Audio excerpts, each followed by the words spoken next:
Assalamualaikum warahmatullahi wabarakatuh. Kembali lagi di channel Mr. N. Bersama saya Generasi Stres yang akan berbagi cerita lanjutan dari part sebelumnya yang berjudul Misteri Villa Gong Mentik. Tanpa banyak kata-kata lagi, kita simak cerita selengkapnya.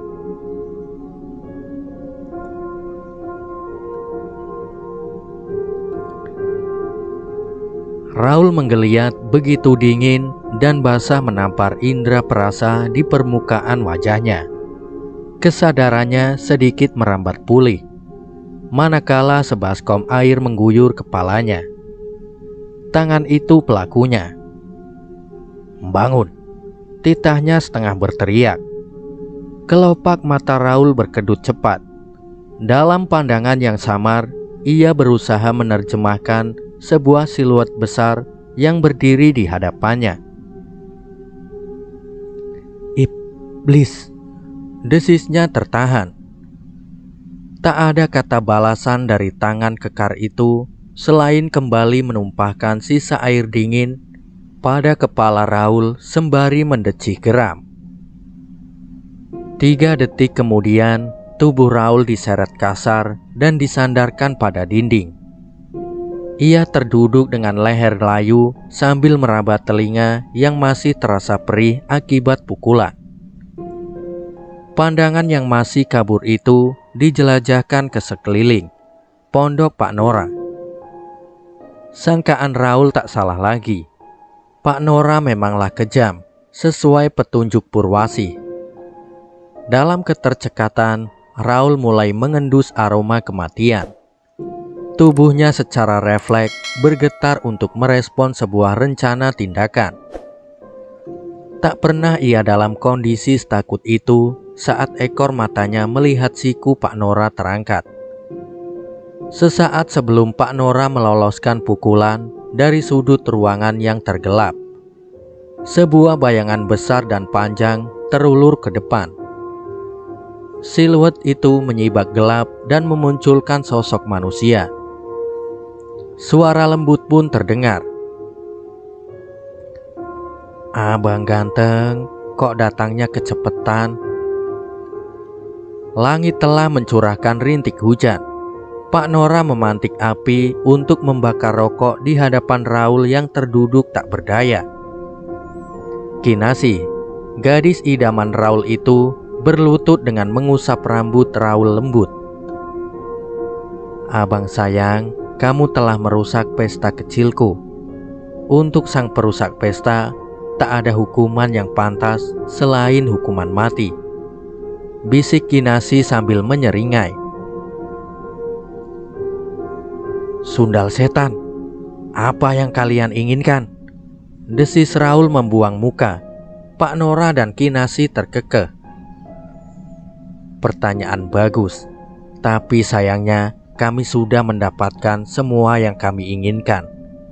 Hanya tinggal tersisa satu proses untuk memastikan saja, Bang," balas Pak Nora dingin. Raul mengerjap dalam rintihan. Sudut matanya menitik ujung kakinya yang makin membiru. "Tolong, biarkan saya pulang, Pak. Saya tak punya niat jahat pada kalian," ucap Raul terbata-bata. Pasti kamu akan kami pulangkan ke tempatmu seharusnya berasal," ucap Pak Nora datar. "Kinasi, tolong ambilkan bungkusan kain hitam di depan." Kinasi menjawab dengan anggukan ringan. Segera ia beranjak menuju ruang depan. 2 menit Kinasi menghilang dari pandangan. Terdengar suaranya lantang mencacah keheningan. "Kok ndak ada, Pak?" Dengan dengusan kesal, Pak Nora melangkahi Raul untuk menyusul Kinasi. Raul mencium peluang yang tak boleh disia-siakan. Ia mengukur sisa tenaga penghabisannya untuk lari dari tempat itu. Tak menunda waktu lagi, ia bangkit dengan menumpu siku. Terhuyung ia melompati jendela kamar yang tak dikunci. Tubuh tinggi besarnya sekali lagi menghempas tanah pekarangan. Sempoyongan lalu lari terpincang-pincang. Raul menyibak kegelapan menjauhi pondok Pak Nora. Ia sudah tak peduli dengan apapun selain hidupnya. Dengan setengah berlari, Raul menahan bunyi derap langkah kakinya dalam kegelapan dan derasnya hujan. Kinasih yang terlebih dahulu sadar jika Raul telah menghilang, memekik sebuah lolongan panjang. "Ah, Pak, bulene hilang. Kejar, Pak!" teriak Kinasih histeris dengan wajah merah. Pak Nora yang menyusul ke kamar setelah mendengar teriakan, kali ini hanya mampu terdiam. Wajahnya tertular merah, menyiratkan arti sebuah kemurkaan. Diraihnya parang yang tergantung pada dinding kamar dengan kasar. Di luar, gelegar guntur dan kilat petir saling bersahutan. "Tunggu di sini, jangan sampai keluar rumah. Lanjutkan semua persiapan. Malam ini semua harus tuntas," kata Pak Nora lantang pada anaknya. Kinasih mengangguk singkat, lalu menatap punggung ayahnya tajam. Derasnya hujan dan pekatnya gelap makin mengepung villa Gong Mentik. Dari balik gelap yang acak, siluet tinggi besar terlihat berjalan cepat menunduk dengan sibuk, menyibak semak dan pepohonan. Berjalan dalam jalur tanah basah yang gelap dan licin, seperti itu tentu menyulitkan. Lekuk pipi yang halus itu telah menghilang, berubah menjadi kasar dengan ratusan lubang kecil yang berwarna hitam. Raul bergidik sambil menepiskan ingatannya pada sosok Kinasih. Raul mengerjap mengusir basah dari kedua matanya. Ia mencari secercah cahaya dan harapan di kepungan gelap dan kengerian. Butuh beberapa detik untuk memulihkan kekuatan. Dingin masih menusuk tulang. Tangannya mencengkeram tepi lingkar pohon randu terbesar sambil menjelajahkan pandangan. Ia mencari arah menuju warung Purwasi, Sang Linui. "Ia pasti dapat menolongku," batin Raul memekik karena panik. Rasa sakit mulai menjalar dari bagian bawah tubuhnya. Raul mengendap-endap sempoyongan dengan menggigil. Meskipun indera penglihatannya tak memindai sosok Pak Nora, ia harus tetap siaga. 30 langkah dari tempat pertama Raul bersembunyi, ia mulai dapat berpikir lebih tenang. Pada rimbun daun teh-tehan, ia menundukkan pantatnya dengan gemetaran. Saat sedang berusaha memulihkan tenaga, sayup ia mendengar derap langkah kaki. Meski sulit, ia berusaha menajamkan konsentrasi. Benar, itu adalah suara derap puluhan pasang kaki yang sumber suara itu menuju ke arahnya. Makin paniklah Raul. Ia ketakutan bukan kepalang. Untuk lari tunggang langgang, jelas ia tak mampu. Ia hanya mengandalkan adrenalin dan ampas tenaga. Suara derap kaki itu makin mendekat cepat. Raul memperkirakan jaraknya hanya beberapa depan saja. Alih-alih berlari, justru ia makin penasaran dengan sosok mereka. Diintipnya dari celah daun-daun rimbun dengan berdebar. Raul terperangah. Dari jarak yang dekat itu, ia dapat dengan jelas melihat sosok mereka. Separuh dari wajah mereka pucat dengan baju penuh bercak merah. Separuh lainnya tak tampak pucat karena memang tak berkepala. Raul beranjak berlari menerjang hujan dengan tergesa-gesa. Ia meringis, merintih, dan menangis sejadi-jadinya. Terhempas terantuk batu, lalu bangkit lagi. Begitu seterusnya. Kawanan hantu prajurit itu bergeming tak berbuat apa-apa. Mereka seolah memiliki rencana terhadap Raul. Sayangnya rencana itu tak dapat diutarakan pada calon korbannya yang sedang terseok-seok ketakutan. Suara ombak, angin, dan hujan tak juga berhenti merusak malam Raul. Kini ia telah tiba pada tujuannya, warung Purwasi. Dok, dok, dok, tolong! Raul menggedor pintu warung yang telah temaram itu dengan was-was. Tak ada jawaban, Raul menggerutu dan menahan perih yang mendera sekujur tubuhnya. Dok, dok, dok. Raul mengulang tindakan. Kali ini gedorannya makin mengeras.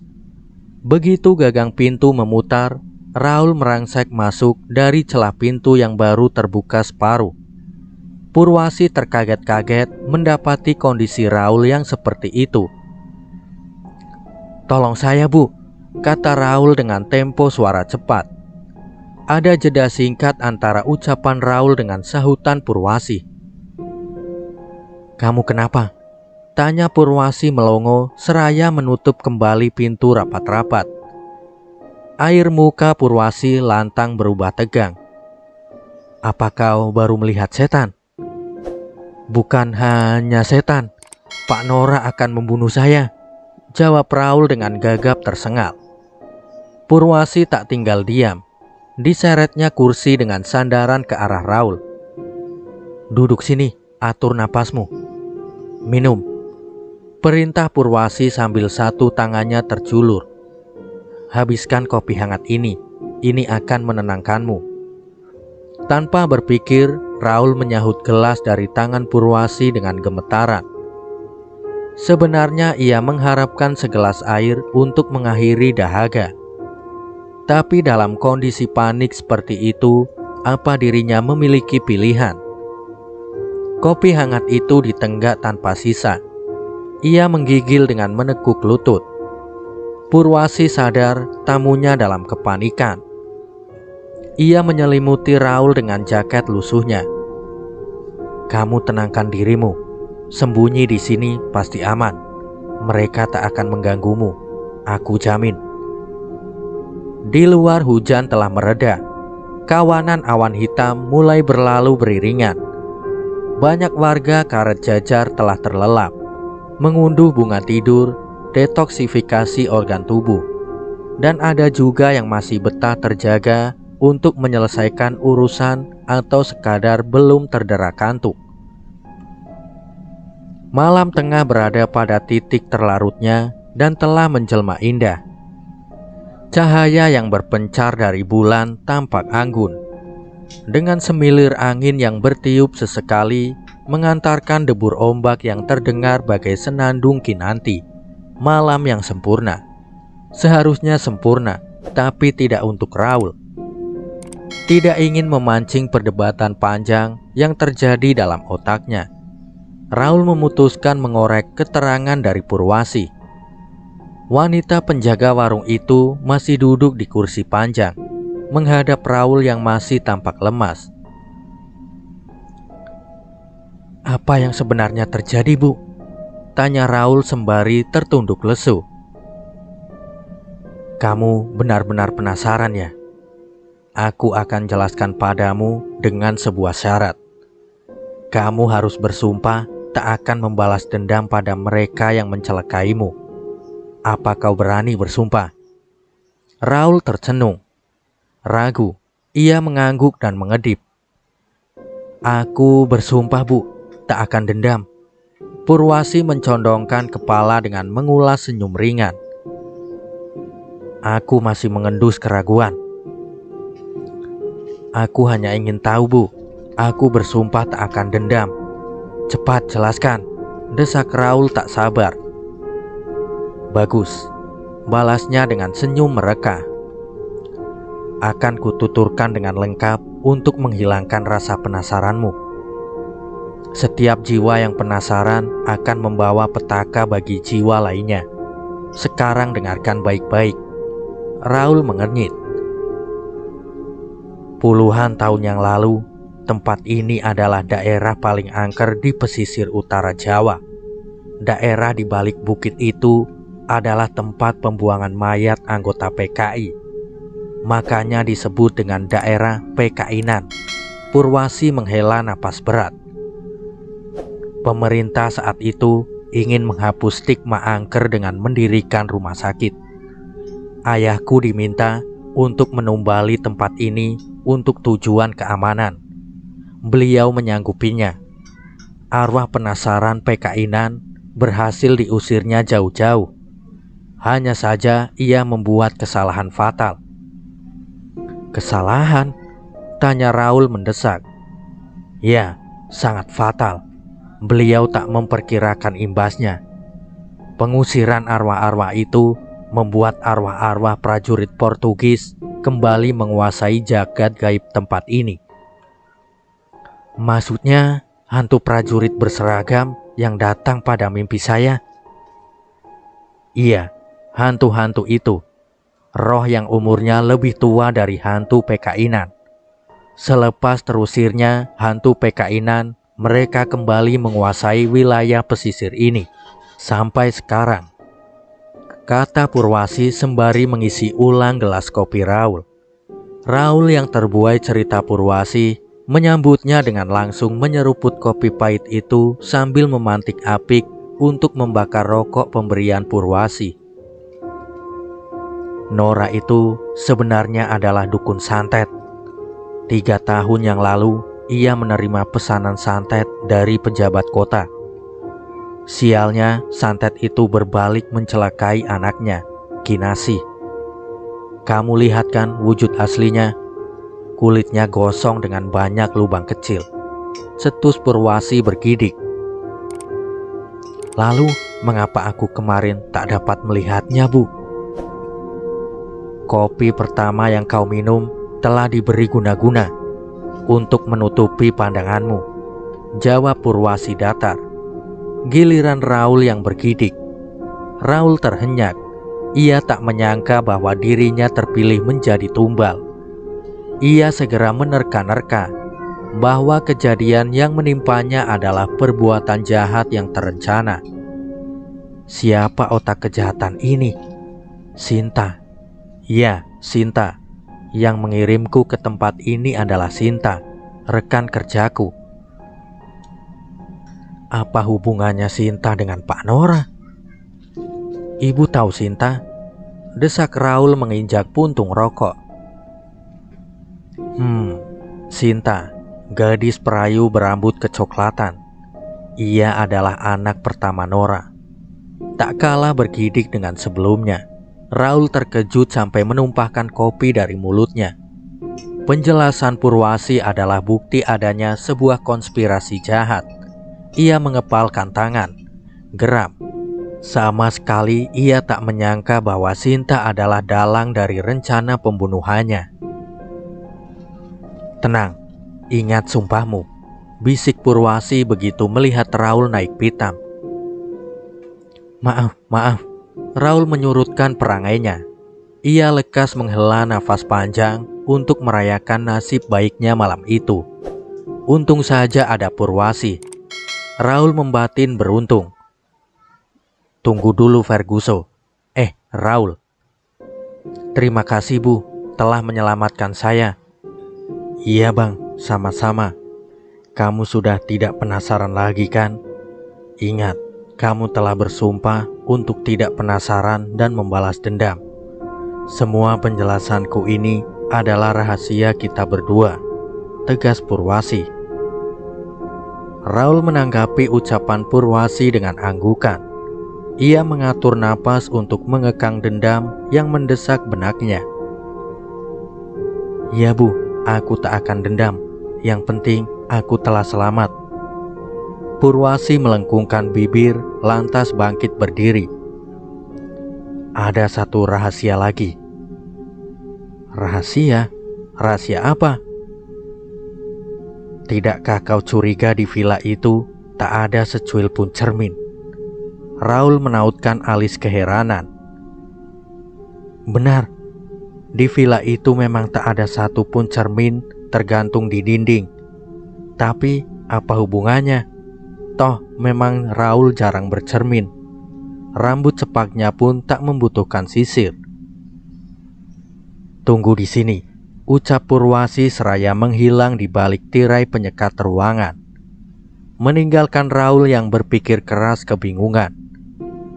Tak banyak yang dapat dilakukan sang korban dalam jeda hening seperti itu, kecuali hanya menunggu kabar dengan dada berdebar.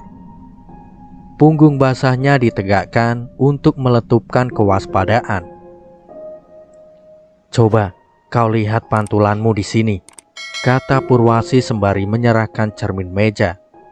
Benak Raul meragu. Sekejap ia bergeming. "Ini, terima cermin ini," perintah Purwasi. Sedikit tak yakin, Raul memberanikan diri meraih cermin itu. Dek! Mata Raul mendelik lebar. Jantungnya berhenti mendadak. Pada pantulan cermin, ia melihat dirinya yang tak lagi serupa. Dilihatnya wajah dalam cermin itu pucat pasi. Bibir dan kedua matanya kelabu kehitaman. Ia mencampakkan cermin itu ke lantai. Kelabakan, panik tak karuan hingga terjerembab ke lantai. Raul meratap dalam rintihan. "Apakah aku telah mati? Bukankah telah aku katakan bahwa semua sudah terlambat?" bisik Purwasi sembari mengecup ubun-ubun Raul lembut. "Kopi yang kau minum bukan kopi biasa." Darah Raul deras mendidih. Tangannya menepis lengan Purwasi dengan kasar. "Bedebah," umpatnya. Purwasi merespon dingin dengan menjaga jarak. Jika saja Raul tak merasakan hembusan udara dingin yang mengalirkan bau bunga sedap malam dari balik tirai, tak sabar dirinya memberontak dan memukul Purwasi. Sementara berada dalam kegamangan itu, ekor matanya melihat satu tangan terjulur dari balik tirai. Sontak, Raul mengadah, mengejan dan membelalak. "Raul, ayo kita pergi." Keberuntungannya malam itu dikandaskan hantu prajurit Portugis. Raul pun gelagapan menahan panik. Tubuhnya berputar cepat dengan kaki menekuk sampai tumpuannya. Belum juga ia berhasil menarik gagang pintu, sebuah energi kuat menarik ke belakang. Ia terjengkang, ambruk menimpa kursi. Hantu prajurit bergerak ringan menyamping. Tapak kaki berselubung, sepatu boot itu menginjak dada Raul. Sesak, ia melawan dengan melontarkan kepalan tinju membabi buta. Namun upaya itu dihentikan dengan sekali hentakan kaki yang lebih kuat. Raul melolong panjang, isi kepalanya menjelajah tak terarah dalam kegelapan. Raul pun diam tak bergerak. Tak berapa lama kemudian, Raul tak tahu sudah berapa lama dirinya pingsan. Ia tersadar ketika merasakan tubuhnya terguncang-guncang. Samar ia merasakan tubuhnya ringan melayang-layang. Matanya berkedut mengusir kaburnya pandangan. Kedua matanya lekas memindai sekeliling. Ia bersyukur dan tersenyum lega begitu mendapati wajah-wajah ramah yang telah dikenalnya. "Hola, amigo," sapa salah satu dari mereka. Raul membalas dengan mengulum senyum tentram. Teman-temannya yang baik itu telah datang menyelamatkan Raul, dan mereka kini sedang menuntun derap langkahnya untuk menjauhi Villa Gong Mentik. Semua teman prajurit Portugisnya malam itu tampak gagah berwibawa. Villa Gong Mentik menorehkan dua kisah pada kutub yang berbeda. Satu kelam dan satu lainnya sukacita. Raul, pria muda gagah rupawan itu menghilang tanpa jejak secuil pun. Berita hilangnya Raul malam itu kini menjadi pelengkap misteri raibnya tiga pemuda keturunan di pesisir utara selama 3 tahun terakhir. Tak ada yang tahu di mana jasad ketiga tumbal itu berada. Misteri itu kini abadi. Kemiripan tiga korban menjentrehkan kesimpulan sepihak. Pesisir pantai itu tak lagi ramah bagi pria keturunan Portugal. Desas-desus itu pun menyebar cepat ke seluruh penjuru provinsi. Siapa lagi pemantiknya jika bukan Sang Linui? Menyikapi rentetan peristiwa kelam itu, pemerintah daerah sigap bekerja sama dengan warga kampung Karet Jajar. Aturan tak tertulis pun disebarkan untuk mengantisipasi korban susulan. Pengunjung keturunan Portugal dilarang masuk wilayah Karet Jajar. Selang sebulan kemudian, di pesisir pantai utara Pulau Jawa, pemandangan senja dan jajaran kebun karet menjadi kombinasi kontras yang membuai mata. Sepanjang perjalanan, sepasang manusia yang sedang dimabuk cinta itu tak henti-henti menderai tawa. "Hebat kamu mas, masih ingat jalan menuju villa?" "Masih dong sayang, sebulan itu belum lama loh," jawab lelaki bertopi itu sambil mengerucutkan bibir, menunggu respon kecupan. Keceriaan itu makin membuncah ketika mobil itu memasuki area pekarangan villa. Sambutan hangat terpancar dari sang penjaga villa, yang tak sabar menunggu kedatangan anak sulung dan calon mantunya. Sinta berlari memeluk erat ayahnya, Nora Oliveira. Ia menumpahkan rindu sekuat-kuatnya. Ada tangisan haru di mimik mukanya. Keriuhan kecil itu pun menghentikan kesibukan Kinasi menyapu lantai villa utama. "Kamu cantik sekali, Dik," tutur Sinta lembut seraya menangkup lekuk pipi Kinasi. Kinasi membalas dengan anggukan penuh kepastian. "Terima kasih Mbak Sinta, semua berkat Mbak juga," balas Kinasi dengan mata berkaca-kaca. Pada jeda keharuan, Sinta bertanya pada ayahnya, Pak, ibu mana?" "Ya seperti biasa Tondo, kalau jam segini itu ibumu masih jaga warung kita di bawah." Selesai sudah cerita kali ini. Jangan lupa subscribe and share dan komen. Wassalamualaikum warahmatullahi wabarakatuh.